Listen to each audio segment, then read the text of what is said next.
Bueno, vamos a empezar. ¿Se escucha?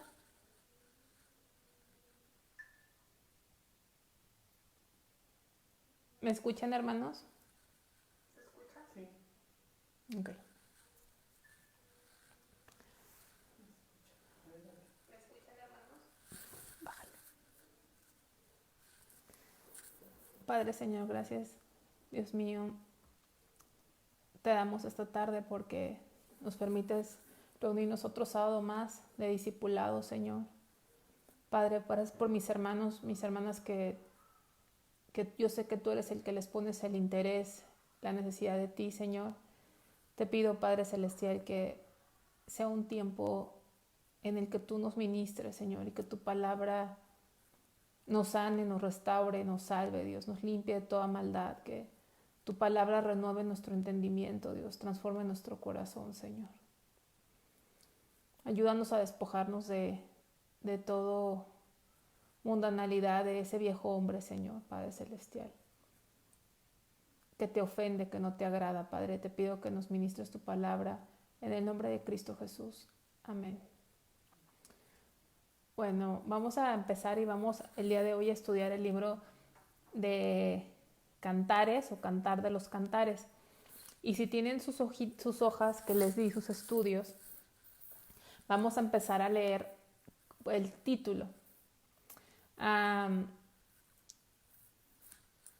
Dice, las versiones de la Septuaginta griega y la Vulgata latina siguen la hebrea con traducciones literales de las primeras dos palabras. Cuando abrimos nuestra Biblia en el libro de Cantar de los Cantares, el primer versículo dice Cantar de los Cantares, el cual es de Salomón. Así empieza. Entonces, en el original se escribió en hebreo y la Septuaginta griega y la Vulgata latina dice que tienen la traducción literal del versículo 1, que dice Cantar de los Cantares.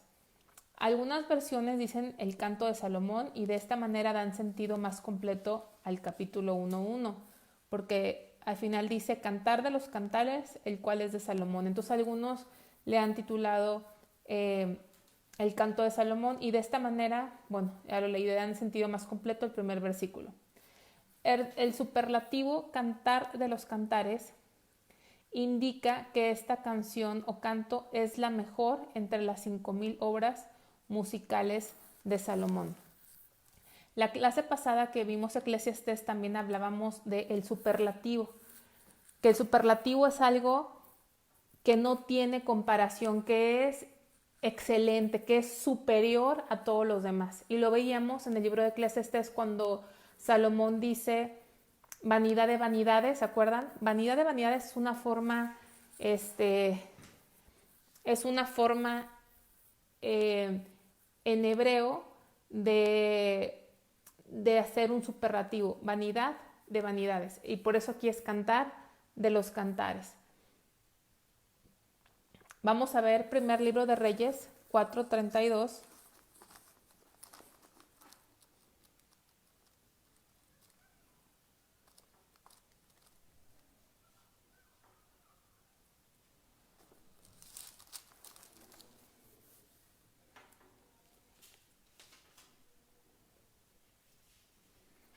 Dice, y compuso, o sea, Salomón, 3,000 proverbios y sus cantares fueron 1,005. Y sus cantares fueron 1,005. Entonces, Salomón compuso 1,005 cantares y cuando este libro se llama Cantar de los Cantares, porque así se llama, es un superlativo, o sea, que este libro de los 5,000 cantares u obras poéticas que Salomón compuso, de las 5,001, esta, o sea, Cantar de los Cantares, esta porción, este cantar, es el mejor, el más sublime, el más excelente, el que es superior a todos los otros 1,005 que compuso Salomón. La palabra traducida cantar frecuentemente se refiere a música que honra al Señor. Autor y fecha. Salomón probablemente escribió el más famoso de los 1005 cantares, que es lo que acabamos de leer, en algún tiempo durante los 40 años de su reinado. Entonces, este libro fue escrito por Salomón en algún punto de los 40 años de su reinado, que fue entre 731 y 931 antes de Cristo.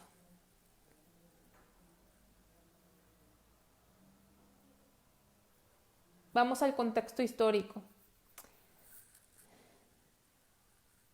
Dice, 2 personas dominan esta dramática canción de amor de la vida real. Salomón, cuyo reinado es mencionado 5 veces en este libro, aparece como el amado, la doncella sulamita, permanece en la oscuridad. Lo más probable es que ella fue una residente de Sunem, a 5,000 kilómetros al norte de Jezreel, en la parte baja de Galilea. Algunos piensan que se trataba de Abisag, la sudamita que cuidó al rey David. ¿Se acuerdan de esa mujer cuando el rey tenía frío y no se calentaba y ella se acostaba para cobijar al rey? Dice, otros piensan que se trataba de una doncella desconocida de Sunem, cuya familia posiblemente había sido contratada por Salomón, entre otras teorías. No se sabe así a ciencia cierta de quién se trata. Entonces, este escenario combina tanto escenas rurales como urbanas. Y se trata de una historia que ocurrió, pero también hay muchas figuras poéticas dentro de este libro. La primera primavera aparece en el capítulo 2, versículo 11 al 13, y la segunda primavera aparece en el capítulo 7, 12. Suponiendo una cronología sin espacios, Cantar de los Cantares se llevó a cabo a lo largo de un periodo de tiempo de por lo menos 1 año de extensión, pero probablemente no más de 2 años. Vamos al bosquejo. Vamos a dividir el libro en 3 grandes partes. El libro, este es un libro corto, tiene únicamente 8 capítulos y podemos dividirlo del capítulo 1 al capítulo 3, versículo 5, le podemos denominar el amor comienza, ¿sí? El principio de una relación íntima. Y después del capítulo, a partir del capítulo 3, versículo 6 al capítulo 5, versículo 1, le podemos poner que trata de un amor que crece, un amor que se fortalece.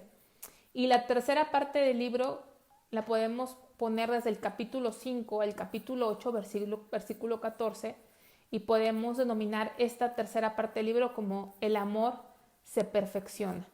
A lo mejor en sus Biblias tienen otros bosquejos diferentes, pero vamos a dividirlos así porque este libro realmente habla de una relación de intimidad entre un matrimonio, entre una pareja, que se puede aplicar a la relación entre Cristo y su iglesia, y vemos cómo se inicia, cómo crece y cómo se perfecciona. Entonces, como introducción podemos decir que en Eclesiastés vimos, o Eclesiastés se trataba de todo, de lo que es la búsqueda de todo lo que hay debajo del sol. Tengo algunos errores ahí en la hoja. En Eclesiastés vemos lo que es la búsqueda de todo lo que está debajo del sol. ¿Se acuerdan los que estuvieron aquí en el mes pasado? Y Eclesiastés siempre lleva a la conclusión de un superlativo que es vanidad de vanidades. Yo no sé si ustedes se acuerdan qué significa vanidad de vanidades. Dijimos que no tenía nada que ver con la vanidad de cuando tu orgullo o tu apariencia física, sino que vanidad de vanidades sería como decir futilidad de futilidades o algo que no tiene relevancia. Vanidad de vanidades porque es algo intrascendente, es algo que no va a trascender, que no tiene valor. Todo lo que pasa debajo del sol, todo aquello que está cortado de la perspectiva eterna es fútil, o sea, es vano, no trasciende, no tiene relevancia. Entonces, en Eclesiastés vimos el superlativo vanidad de vanidades, o sea, lo más fútil de lo más fútil, lo que menos sirve, lo que menos relevancia tiene. Y después de Eclesiastés viene este libro que tiene el nombre de un superlativo también. El superlativo es Cantar de los Cantares, o sea, el mejor cantar de los 1005 que escribió Salomón. Y en Eclesiastés, fíjense, en Eclesiastés, todo se trata de buscar el todo debajo del sol. Y en contraste, Cantar de los Cantares nos lleva a la búsqueda exclusiva del Señor para poder encontrar el todo en Él. No sé si puedan ver ese contraste. En Eclesiastés habla de la búsqueda de todo bajo el sol. Y lo vemos con Salomón, lo tuvo todo, ¿no? El amor de mujeres, dinero, fama, comodidades, no se negó nada. Y el libro de Cantares no busca todo, busca una sola cosa. Busca la relación con Dios y en esa relación encuentras todo. Entonces, el tema central del libro de Cantares es ese crecimiento de nuestra intimidad con el Señor. Ese es el tema central del Cantares, el crecimiento de nuestra intimidad con el Señor. Y vamos a verlo en Cantares, capítulo 2, versículo 16, dice: mi amado es mío y yo suya, él apacienta entre los lirios. Luego pasamos al capítulo 6, versículo 3, y dice: yo soy de mi amado y mi amado es mío, él apacienta entre los lirios. ¿Qué diferencia vemos, por ejemplo, del capítulo 2, versículo 16? Dice: mi amado es mío y yo soy suya. Y el capítulo 6, versículo 3, dice: yo soy de mi amado y mi amado es mío. ¿Qué diferencia encuentran entre uno y otro versículo?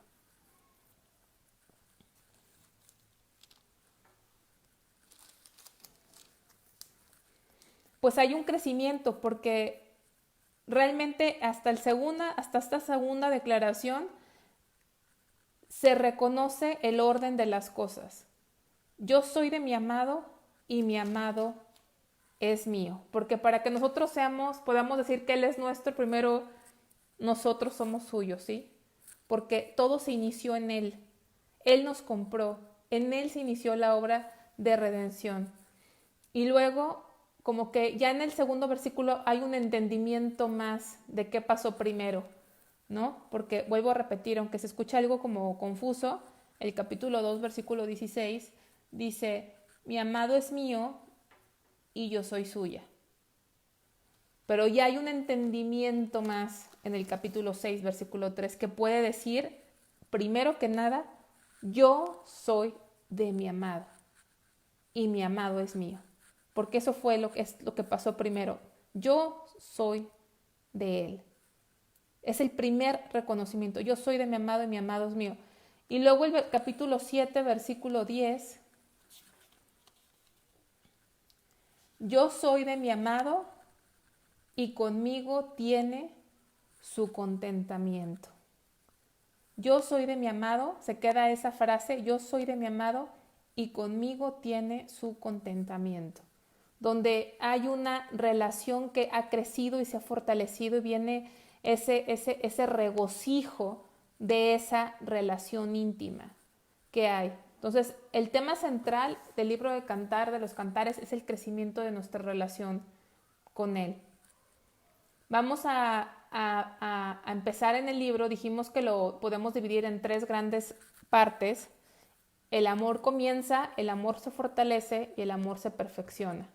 Entonces, en la primera parte, si lo dividimos así, del capítulo 1, versículo 1, al capítulo 3, versículo 5, dice, vamos allá al capítulo 1, versículo 4.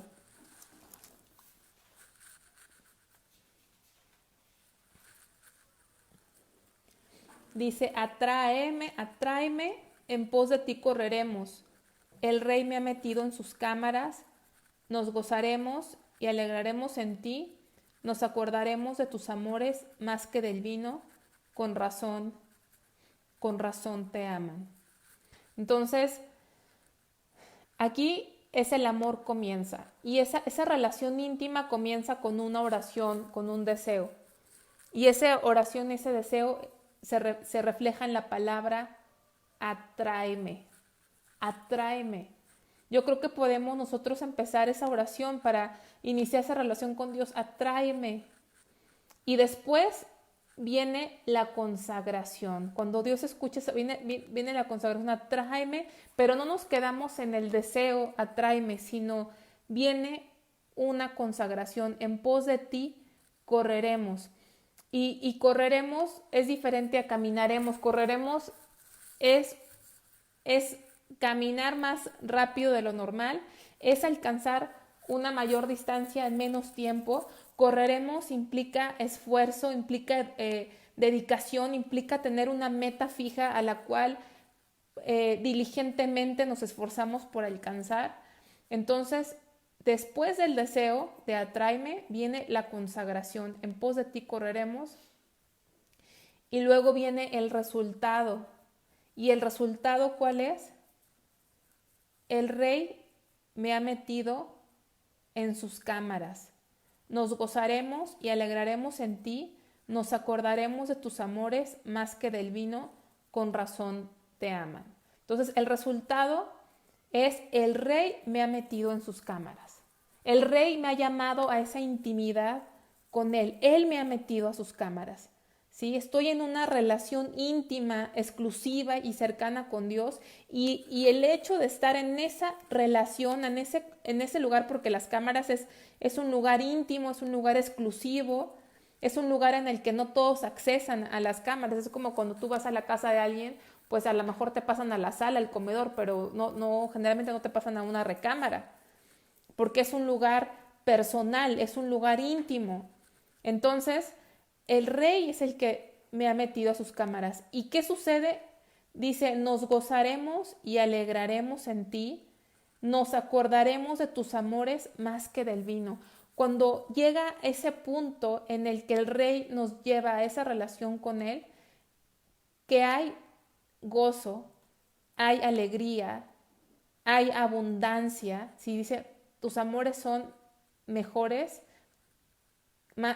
que el vino, dice, con razón te aman. Entonces, si volvemos a hacer el contraste entre cantar de los cantares y vanidad de vanidades del libro de Eclesiastés, el resultado de esta íntima relación con Él es gozo y es alegría, cuando solamente lo buscas a Él.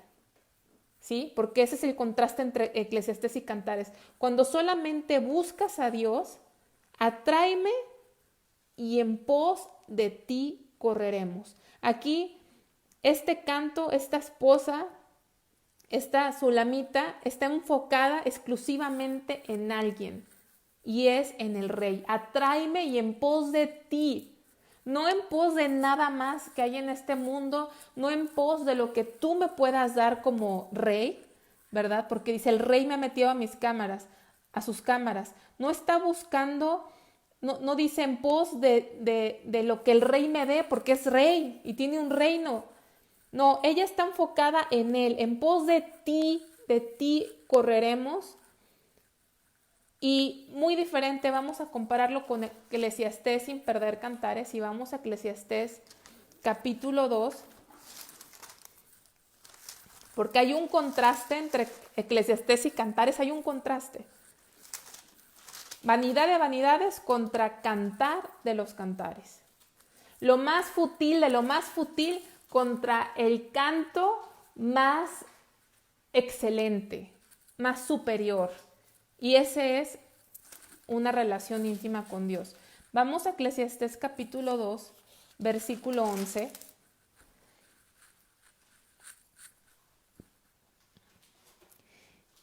Y dice aquí Salomón, miré yo luego todas las obras que habían hecho mis manos y el trabajo que tomé para hacerlas, y he aquí, todo era vanidad y aflicción de espíritu y sin provecho debajo del sol, ¿sí? Sin provecho debajo del sol. Dice el versículo 17, busquen ahí mismo el capítulo 2, versículo 17. Dice, aborrecí por tanto la vida, porque la obra que se hace debajo del sol me era fastidiosa, por cuanto es vanidad y aflicción de espíritu. ¿Qué trajo? Vanidad, aflicción de espíritu y sin provecho debajo del sol, sin que trascienda. Y el resultado de buscar todo, porque si ustedes leen el capítulo 2, que lo leímos hace un mes, dice que, fíjense el versículo 2 del capítulo 2 para hacer un recordatorio. A la risa dije, enloqueces y al placer, ¿de qué me sirve esto? Propuse en mi corazón agasajar mi carne con vino y anduviese en mi corazón en sabiduría con retención de la necedad hasta ver cuál fuese el bien de los hijos de los hombres. Versículo 4 dice, engrandecí mis obras. Versículo 5 dice, me hice de huertos y jardines. Versículo 6 dice, me hice de estanques de aguas. Versículo 7, compré siervos y siervas. Versículo 8, me amontoné también plata y oro, cantores. Versículo 9 dice, y fue engrandecido y aumentado más que todos los que fueron de mí en Jerusalén. Versículo 10, no negué a mis ojos ninguna cosa que desearan. Salomón buscó todo lo que había debajo del sol lo buscó. Vanidad de vanidades. ¿Y qué fue su resultado? Aborrecí, por tanto, la vida. Pero aquí en Cantares, que es el superlativo cantar de los cantares, el más selecto y excelente cantar de Salomón, encontramos un contraste totalmente opuesto. Ahí el enfoque no fue nada de lo que hay debajo del sol, sino fue en pos de ti correré. Y cuando el rey me metió en sus cámaras, contrario a la experiencia de Salomón, dijo, nos gozaremos y alegraremos en él. Quiere decir que cuando nuestra búsqueda deja de ser todo lo demás y se vuelve Dios, es entonces que encontramos todo lo que necesitamos. Encontramos ese gozo que no encontró Salomón en todo lo que había debajo del sol. Esta mujer lo encontró en el único que puede darnos ese gozo, esa plenitud y esa llenura que nuestra alma lo necesita. Entonces, no sé si puedan ver ese gran contraste. Vamos a Isaías 55:2.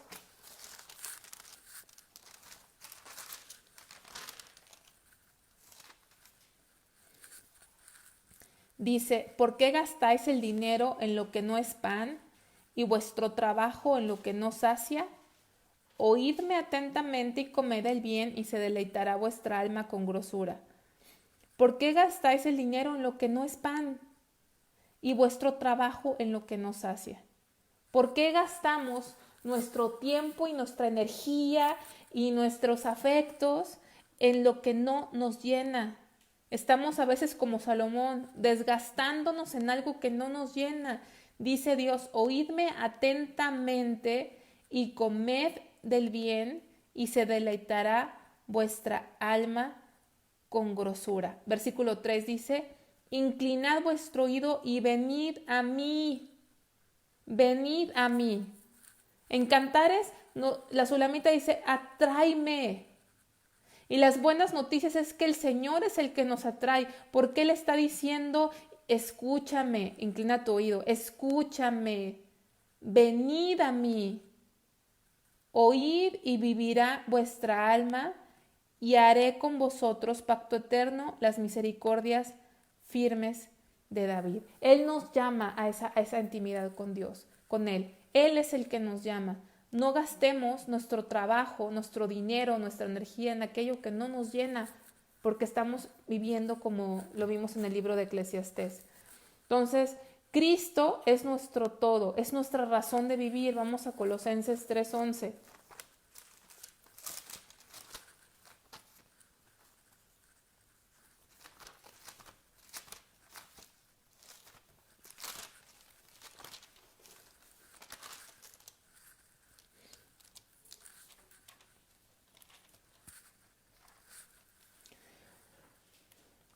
Dice, donde no hay griego ni judío, circuncisión ni incircuncisión, bárbaro ni escita, siervo ni libre, sino que Cristo es el todo y en todos. Ese es el énfasis del versículo, la última parte. Sino que Cristo es el todo y en todos. Él es el todo y en todos. Él es el todo. El todo, pero a veces nosotros tendemos a buscar todo cuando debemos entender que Él es nuestro todo. Él es nuestra razón de vivir. El amor que Cristo mostró por nosotros y ha puesto en nosotros es la fuerza invencible que nos mantiene unidos a Él, sirviéndole hasta la muerte. Si no fuese ese amor que Él ha puesto, si no fuese ese amor que Él nos demostró muriendo por nosotros, que es un amor que no entendemos, un amor eterno, no tendríamos la fuerza. Es su amor el que nos mantiene unidos a Él a pesar de la adversidad. Vamos a Romanos 8:35, y eso es lo que habla este libro de Cantares, el amor de Dios que necesitamos conocer. Romanos 8:35, 38 y 39.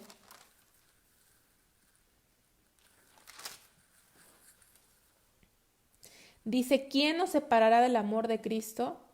¿Tribulación, angustia, o persecución, o hambre, o desnudez, o peligro, o espada?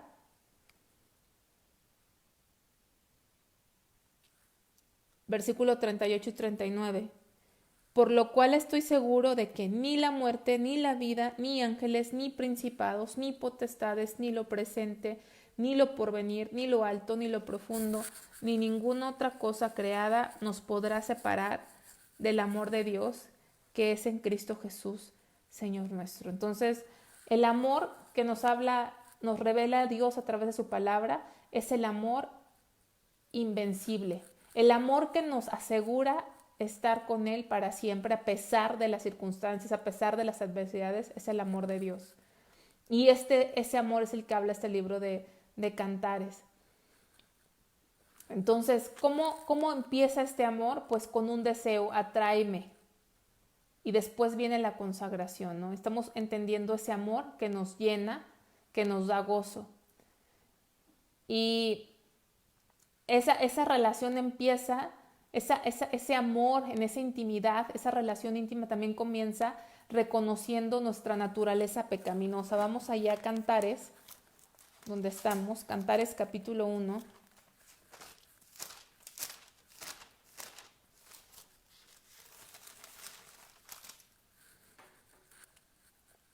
Versículo 5, dice, morena soy, oh hijas de Jerusalén, pero codiciable como las tiendas de Cedar.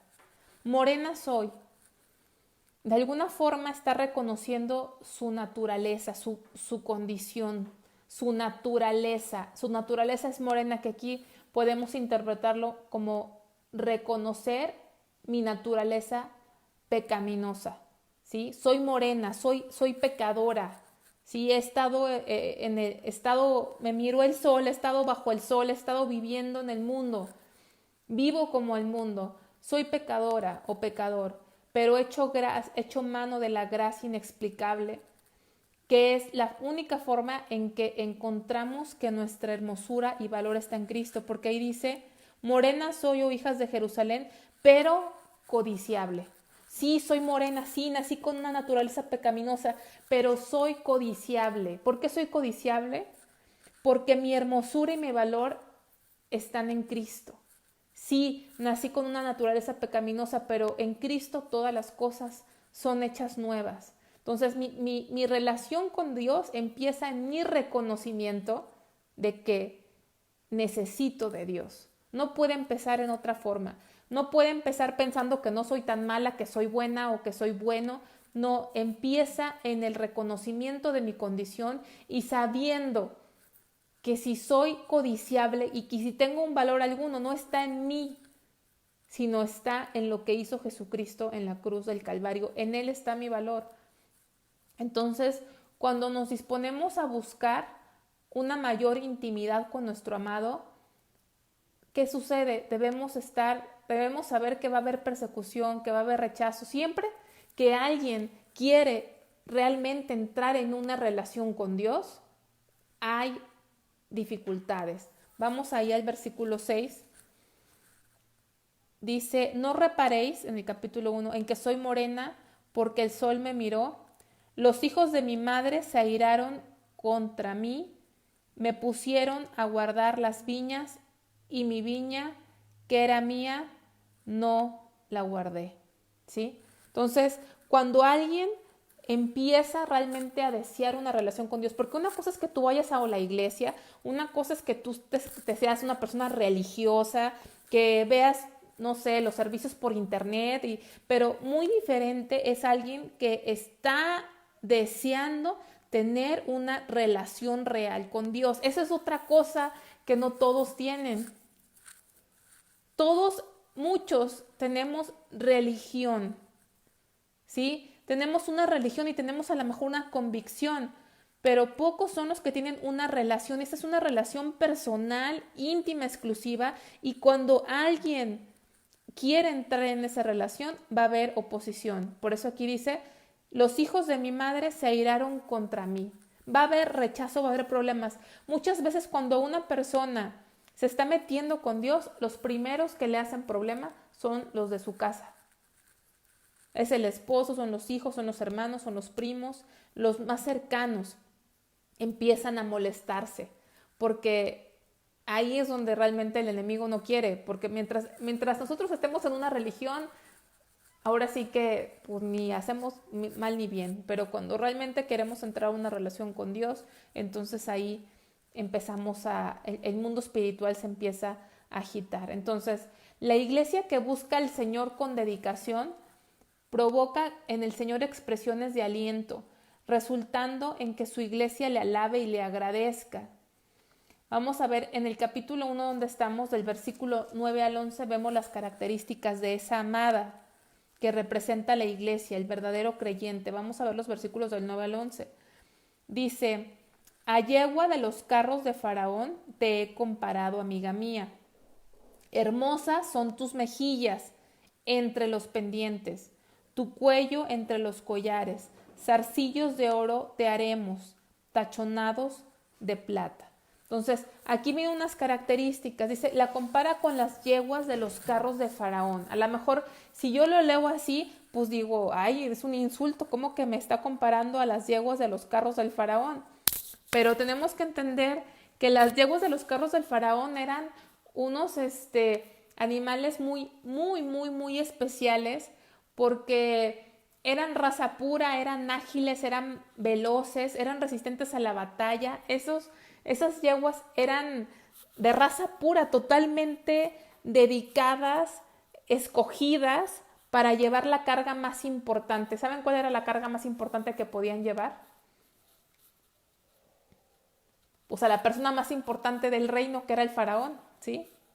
No lo iban a llevar cualquier animal o cualquier caballo, eran especiales los que llevaban al faraón, que era la persona más importante de ese tiempo. La iglesia de Dios es comparada a ellas en el sentido que nosotros llevamos o portamos, estamos dedicados a la persona más importante que existe en el universo, que es Jesucristo. La iglesia de Cristo es hermosa. Sus ojos son como palomas, dice el versículo 15. Sus ojos son, dice, he aquí tú eres hermosa, amiga mía, he aquí eres bella, tus ojos son como palomas. ¿Por qué palomas? Porque la paloma representa el Espíritu Santo, ¿sí? Habla de que la iglesia de Dios son personas nacidas de nuevo que están llenas de mansedumbre, que están llenas de paz y del Espíritu Santo. Esas son las características de la iglesia de Cristo. El amado es hermoso y dulce, ese es nuestro amado. Vamos al versículo 16. Dice, he aquí, tú eres hermoso, amado mío y dulce. Nuestro lecho es de flores. Cuando conocemos a Dios, sabemos que Él es hermoso, que Él es dulce. ¿Sabían eso? Él es dulce. Así como Él es Jehová, nuestro guerrero, también Él es dulce. Él es tierno. Entonces, quien tenga un encuentro real y verdadero con Cristo, lo que encontrará va a ser eso, dulzura, hermosura. Experimentar una relación con Dios produce paz. Fíjense que en el versículo 16 dice, nuestro lecho es lecho de flores. No dice nuestro lecho es lecho de espinos, sino dice nuestro lecho, o sea, en el lugar de la intimidad, donde tú tienes esa relación con Dios, es de flores. Y las flores pues dan confort, es algo que nos da paz, que huele rico, que es acogedor. Nuestro lecho, o sea, quien realmente llegue a tener una relación con Dios va a experimentar paz, va a experimentar reposo, va a experimentar estabilidad, porque aquí habla de un lecho de flores, ¿sí? La madera utilizada en la construcción, vamos al versículo 17, dice, las vigas de nuestra casa son de cedro y de ciprés los artesonados. Entonces, la madera utilizada, la madera que se utilizó en la construcción del templo y del tabernáculo, representaban la humanidad de Cristo. Y aquí habla de madera. Los valles, el lirio de los valles, ¿saben que es una flor que se llama lirio de los valles, que es muy especial, muy selecta? De hecho, no hay en México esa flor. Y quien puede encontrar esa flor, pues es carísima. El lirio de los valles nos habla de la pureza del Señor. Y aquí dice en el versículo, perdón, me estoy saltando, me salté un párrafo, discúlpenme. Entonces, el fundamento, estamos hablando del versículo 17, las vigas de nuestra casa son de cedro y de ciprés, los artesonados. Entonces, el fundamento de la iglesia es seguro, estable y inconmovible porque es Cristo mismo. Él es el fundamento. Toda la obra de la redención se fundamenta en Cristo y por eso nuestra confianza es segura. Vamos ahí a apartar Cantares y vamos a compararlo con 1 Corintios 3:11.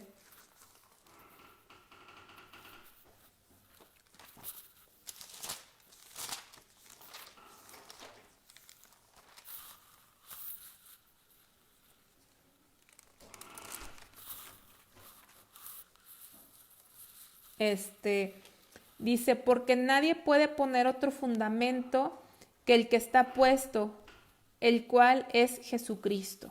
Nadie puede poner otro fundamento que el que está puesto, el cual es Jesucristo. Jesucristo es el fundamento. Y acuérdense que el tabernáculo y el templo fueron hechos de madera y esa madera representa la humanidad de Cristo. Y Cristo es el fundamento. Entonces, cuando habla aquí de las vigas de nuestra casa, son de cedro y de ciprés, son artesonados, nos habla de Cristo. Él es el fundamento, ¿sí? Él es nuestro fundamento y es inconmovible. Y por eso dice, toda la obra de redención, o sea, todo lo que está fundamentado en nuestra vida, toda la obra de redención se fundamentó en Cristo. Y porque Cristo es el fundamento, entonces estamos seguros, ¿sí? Nuestra confianza es segura porque Cristo mismo es el fundamento y Él es inconmovible. Entonces, vamos al versículo 1 del capítulo 2, aquí hablando de Cristo, ¿no? Estamos ahorita hablando de nuestro amado, de quién es Él, que es dulce, que es hermoso, que es nuestra casa, ¿sí? Él es nuestra morada, pero a la vez dice que nosotros, la iglesia, somos el templo del Espíritu Santo, ¿no? Pero Él también es nuestra morada y es nuestro fundamento, es nuestro lugar seguro. Y sigue hablando de Él y se presenta y dice, yo soy la rosa de Sarón y el lirio de los valles. Se presenta como la rosa de Sarón y lirio de los valles. El color rojo representa redención, porque siempre el rojo va a representar la sangre derramada con la que Él nos redimió, o sea, nos compró. Y el lirio de los valles nos habla de la pureza. Cuando Él dice que Él es el lirio de los valles, habla de su santidad, de su pureza, porque quiero que sepan que el lirio es esa florecita blanca, tan bonita, tan suculenta, crece entre pantanos, crece entre suciedad, pero algo tiene ese lirio de los valles, que a pesar de que crece en pantano, crece en lodo, ¿saben qué pasa con ese lirio? No se contamina, lo pueden creer, no se ensucia ese lirio. Entonces, por eso Jesús se representa como el lirio de los valles. Jesús vivió en este mundo entre pecadores Y dice la Biblia que fue tentado en todo, pero no pecó. Por eso Él es el lirio de los valles, porque estuvo en este mundo, estuvo entre pecadores, pero Él se mantuvo limpio y santo. Pero ahora fíjense, dice, yo soy la rosa de Sarón y el lirio de los valles. Sabemos, ahora fíjense en el capítulo 2, versículo 2, dice, como el lirio entre los espinos, así es mi amiga entre las doncellas. Fíjense algo importante. Versículo 1 del capítulo 2, yo soy la rosa de Sarón y el lirio de los valles. ¿Quién es? Jesús. Él se presenta, yo soy el lirio de los valles. Pero algo pasa en el versículo 2, Dice, como el lirio entre los espinos, así es mi amiga entre las doncellas. Ya no nada más Él es el lirio de los valles, sino ahora está diciendo que su amada es también como el lirio de los valles. En otras palabras, lo que estamos viendo entre el versículo 1 y el versículo 2 es que el Dios Jesucristo, nuestro amado, nos comparte su naturaleza. ¿Sí lo están viendo? Él nos comparte su naturaleza, ¿sí? No se queda diciendo yo soy el lirio de los valles, sino dice como el lirio entre los espinos, así es mi amiga, así es mi amada. O sea, esa naturaleza santa, esa naturaleza pura que caracteriza al Señor Jesucristo, esa misma naturaleza Él nos las ha transmitido a nosotros como su iglesia, como su pueblo. Por eso dice, así como el lirio entre los espinos, así como Él no se contaminó en este mundo y nosotros ahora vivimos en este mundo, también Él nos ha dado su naturaleza para que podamos experimentar su santidad. Entonces, eso es muy importante. Vamos a ver Segunda de Pedro, capítulo 1.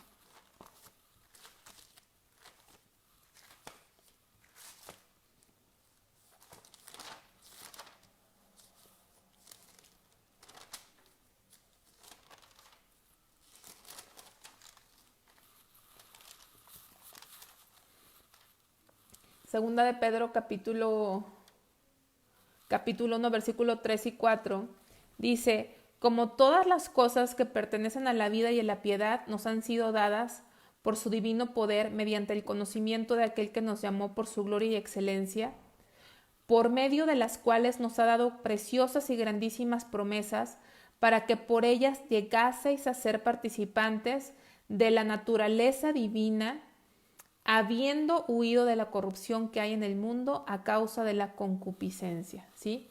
Entonces, Él nos dice, para que llegaseis a ser participantes de la naturaleza divina. ¿Y cuál es la naturaleza divina? Pues es una naturaleza santa, una naturaleza pura.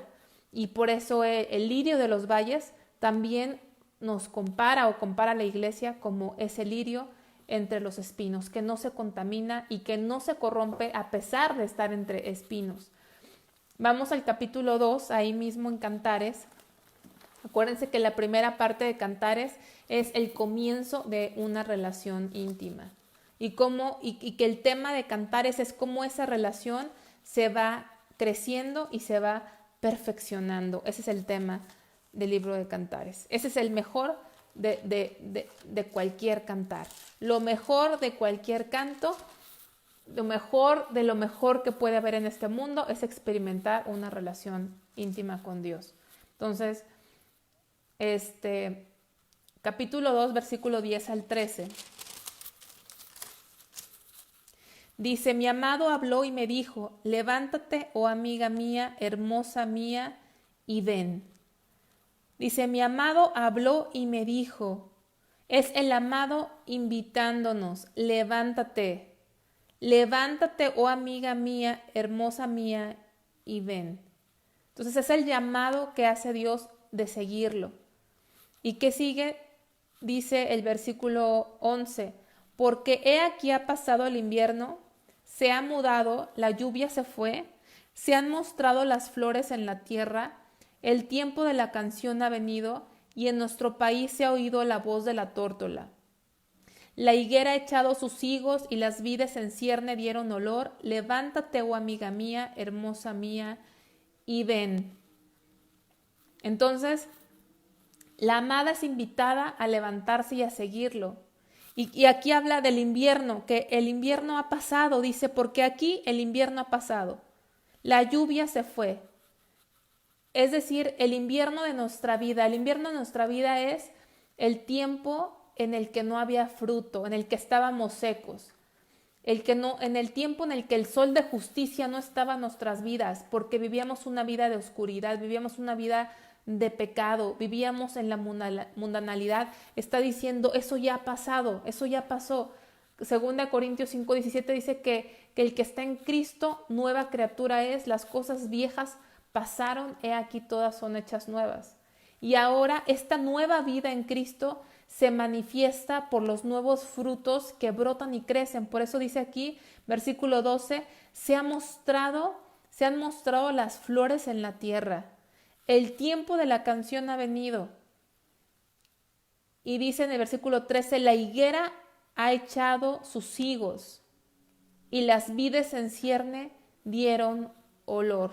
Entonces, la vida anterior ya pasó. El invierno ya pasó. Cuando viene Jesucristo a nuestra vida es un nuevo comienzo. Es cuando empieza la primavera, cuando el sol de justicia viene a nuestra vida y nuestra vida empieza a dar fruto. ¿Cuál fruto? El fruto de Cristo, el ser más como Cristo. Entonces, la verdadera iglesia le pertenece al Señor. La verdadera iglesia le pertenece al Señor. Vamos a ver el versículo 14 del capítulo 2. Estamos en Cantares, capítulo 2, versículo 14. Dice, paloma mía, que estás en los agujeros de la peña, en lo escondido de escarpados parajes, muéstrame tu rostro, hazme oír tu voz, porque dulce es la voz tuya y hermoso tu aspecto. Entonces, el verdadero pueblo de Dios siempre lo vamos a encontrar ¿en dónde? En los agujeros de la peña. ¿Quién es la peña? ¿Quién es la roca? Él es la roca, Cristo, ¿sí? Él es la herida que se hizo en Horeb, si lo quieren leer en Éxodo 17:6. Los creyentes vamos a estar en esa, ¿cómo dice ahí? En esos agujeros de la peña, ¿sabes? ¿Cómo estaban las manos del Señor Jesucristo cuando fue crucificado? ¿Cómo estaban? Les dieron agujeros al Señor, le metieron clavos en sus manos y Él es la roca. Entonces nosotros estamos ahí, en esos agujeros, espiritualmente hablando, en los agujeros de la peña, en esos lugares en Cristo, escondidos en las heridas de Cristo, ¿sí? Entonces, los creyentes en Cristo estaremos metidos en el hueco de sus manos heridas, ¿sí? Cuando le dice, Señor, guárdame en el hueco de tu mano, ¿sí? En el hueco de tu mano. ¿En cuál hueco? En esos huecos de sus manos heridas que murieron por ti y por mí. Ahí nos refugiamos, ¿sí? En la roca. Dice, paloma mía, que estás en los agujeros de la peña, y dice, en lo escondido de escarpados parajes. Entonces, si nos descuidamos como cristianos, nos vamos a meter en las cuevas de la mundanalidad, ¿sí? A veces ahí nos refugiamos, en la mundanalidad, en matar el tiempo, en la indiferencia espiritual. Indiferencia espiritual y en la tibieza. Pero no tenemos que olvidarnos que nuestro lugar es en lo escondido de escarpados parajes. Yo quiero preguntarles a ustedes, ¿saben qué significa escarpados? Escarpados significa lugares altos que son como pendientes, que están tan inclinadas que es muy difícil subir, es muy difícil accesar. Eso es escarpado. Lugares difíciles de accesar porque están en pendiente altos. Entonces, fíjense, cuando dice aquí la palabra de Dios, paloma mía, que estás en los agujeros de la peña, en lo escondido de escarpados parajes. Muéstrame tu rostro y hazme oír tu voz. En esos lugares inaccesibles, ahí están los verdaderos hijos de Dios. ¿Por qué inaccesibles? Lugares inaccesibles para el hombre natural, ¿sí? Lugares que nadie puede accesar, que ningún hombre, ninguna mujer puede accesar en lo natural. Ahí quiere que estemos Dios. En ese acceso que que tenemos solamente los hijos de Dios a través de Jesucristo. La vida cristiana requiere de esfuerzo, de sacrificio y de entrega absoluta en las manos de Dios. El Señor nos quiere escondidos. Fíjense, dice escondido de escarpados parajes. Nos quiere escondidos en Él. Contrario a lo que a veces pensamos, nos quiere en lo escondido. O sea, Dios quiere un pueblo que estemos en lo escondido, en lo oculto, apartados para Él, totalmente dedicados y consagrados para Él. Y en estos parajes que son altos, nos habla de las alturas espirituales, donde Dios quiere que estemos a solas con Él, es donde podemos disfrutar las mayores experiencias de la vida cristiana. Fíjate que muchos hemos experimentado cosas bien bonitas en la vida cristiana.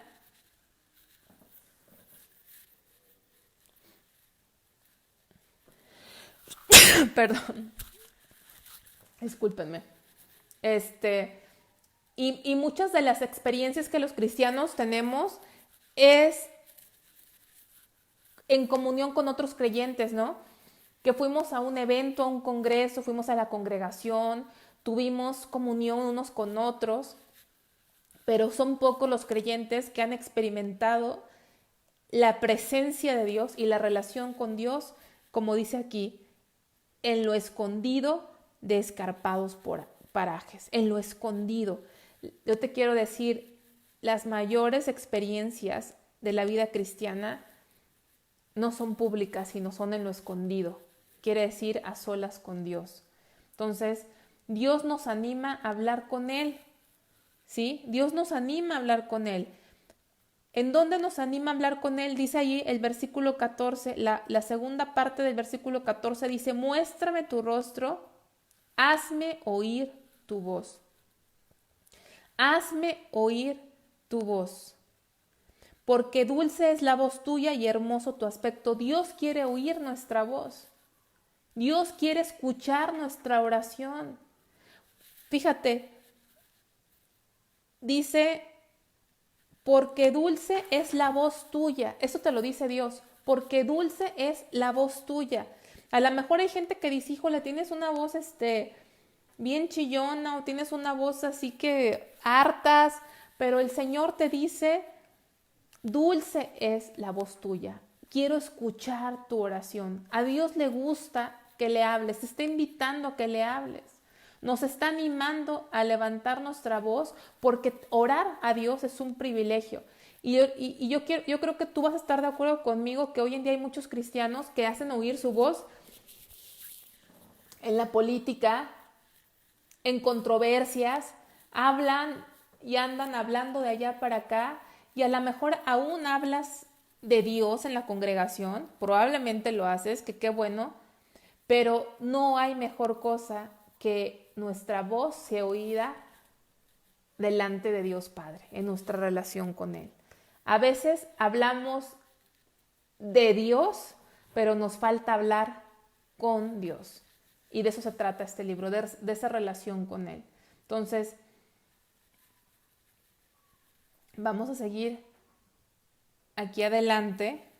Versículo 15 dice, cazadnos las zorras pequeñas que echan a perder las viñas, porque nuestras viñas están en cierne. Habla de zorras, cazadnos las zorras. Y habla que esas zorras son pequeñas, pero a pesar de que son zorras pequeñas, echan a perder las viñas. Esto nos enseña algo. Cuando iniciamos una relación con Dios, hermanos, hermanas, cuando iniciamos una relación con Dios, van a salir las pequeñas zorras, ¿sí? ¿Sí? ¿Qué son las pequeñas zorras? Son esas cosas que parecen insignificantes, que no parecen malas, que permitimos en nuestra vida y terminan arruinando nuestra relación con Dios. Todos los grandes pecados han tenido su origen en pequeñas faltas a las cuales no se les ha dado importancia, ¿sí? Todos los grandes pecados han tenido su origen en las pequeñas faltas que no se les ha dado importancia. Esta relación que comienza con Dios va a querer siempre ser destruida. Alguien va a querer, el enemigo va a querer destruir nuestra relación con Dios. ¿Y qué hacen esas zorras? Van a la raíz de las viñas, y quiebran las ramas de la vid, ¿sí? Entonces es momento de levantarnos y quitar todo aquello que pueda afectar nuestra vida espiritual. Y esas cosas que nos afectan, nuestra vida espiritual, son cosas que a veces tendemos a minimizar, son cosas que no les damos importancia, pero dice la Biblia que un poquito de levadura leuda toda la masa. Esas son las pequeñas zorras, cosas que permites en tu vida, en tu casa, que no les ves nada de malo, pero van a destruir tu relación con Dios. Aguas con las pequeñas zorras. No, los pecados grandes no llegan de repente, son las pequeñas zorras que van a la raíz. Y cuando tú quieres iniciar una relación con Dios, a fuerza, siempre sin excepción, va a haber esas pequeñas zorras en tu vida. Y Dios nos está advirtiendo el peligro de esas zorras, ¿sí? Tienen un poder destructivo tremendo, tremendo. Entonces, esa comunión en ocasiones puede verse interrumpida, principalmente por descuido nuestro, por negligencia, por caer en la monotonía. A veces esta relación que empezamos con Dios tiene momentos en las que descuidamos nuestra relación con Dios. No conozco a alguien que haya iniciado una relación con Dios y siempre esté creciendo y perfecto y sin despegarse. No, hay momentos en que hemos descuidado, tendemos a descuidar nuestra relación con Dios. Y esto le pasó a la Sulamita. Vamos a ver el capítulo 3, del versículo 1 hasta el versículo 5. Dice: por las noches busqué en mi lecho al que ama mi alma. Lo busqué y no lo hallé. Y dije: me levantaré ahora y rodearé por la ciudad. Por las calles y por las plazas buscaré al que ama mi alma. Lo busqué y no lo hallé. Me hallaron los guardas que rodean la ciudad, y les dije: ¿habéis visto al que ama mi alma? Apenas hube pasado de ellos un poco, hallé luego al que ama mi alma, lo así y no lo dejé, hasta que lo metí en casa de mi madre y en la cámara de la que me dio a luz. Entonces, ¿qué pasó? Dice: por las noches busqué en mi lecho. Por las noches busqué en mi lecho al que ama mi alma, lo busqué y no lo hallé. Entonces, aquí vemos algo importante. Esta Sulamita buscó en su lecho, ¿sí? Ya hay una diferencia, porque si ustedes regresan al capítulo 1 de Cantares, versículo 6, 1:6 dice, a ver, espérenme, ¿o dónde era donde decía ayúdenme?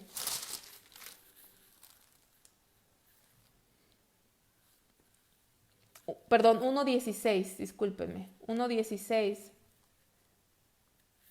dice: nuestro lecho es de flores. En el 1:16 dice nuestro lecho, pero aquí en el 3:1 dice mi lecho. Ya no es nuestro lecho, es mi lecho. Y aquí el decir mi lecho dice: busqué en mi lecho al que ama mi alma. ¿Y qué pasó? Lo busqué y no lo hallé. Aquí está hablando de una mujer que busca a su manera. Y a veces no encontramos a Dios porque lo buscamos a mi manera. Lo busqué en mi lecho y no lo hallé.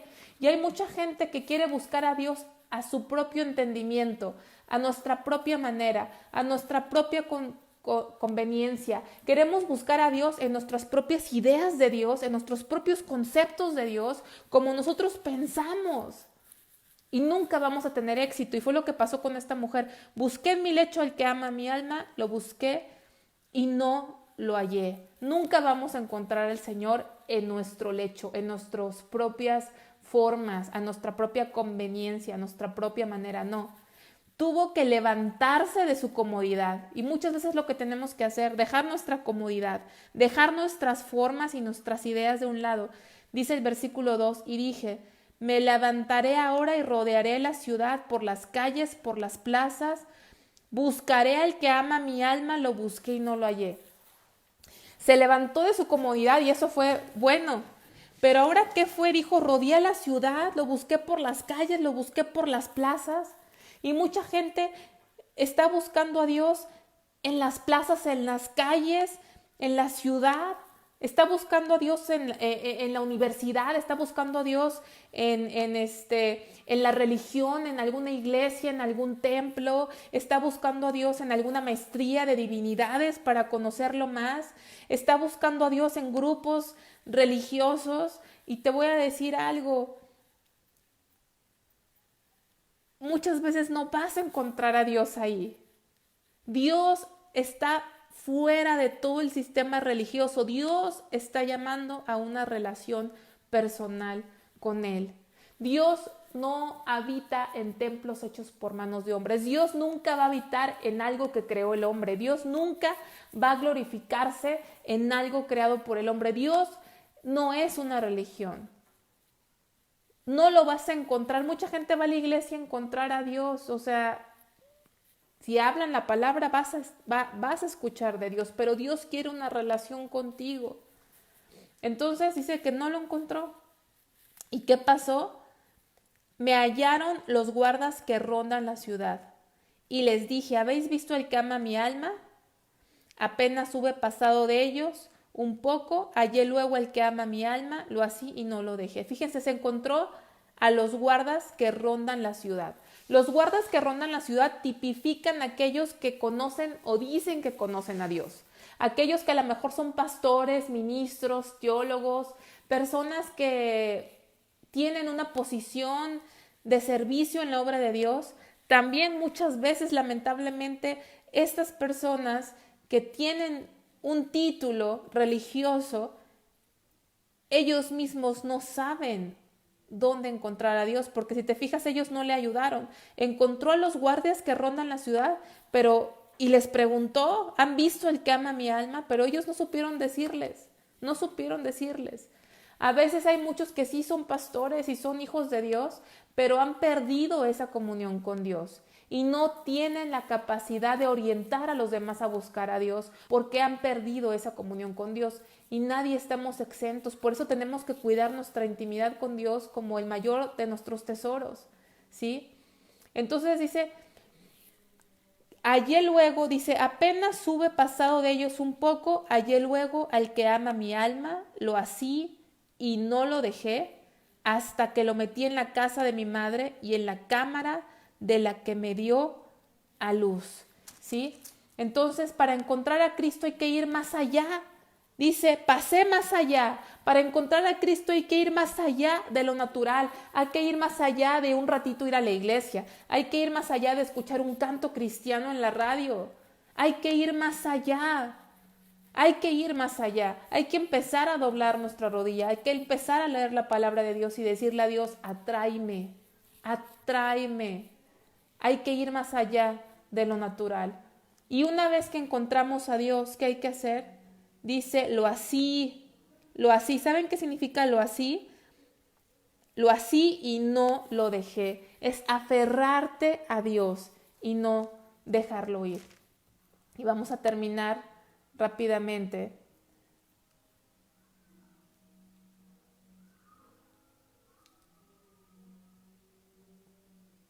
Vamos a dejarlo ahí y vamos a seguir ahorita. Vamos a poner un descanso de 5 minutos y vamos a seguir la parte 2, que es el amor se fortalece, ¿sí? Amén. Vamos a dejarlo, en este momento son las 5:05, según mi reloj. Si les parece, en 5 minutos nos conectamos, o sea, a las 5:10 para la segunda parte de Cantares. Que Dios les bendiga.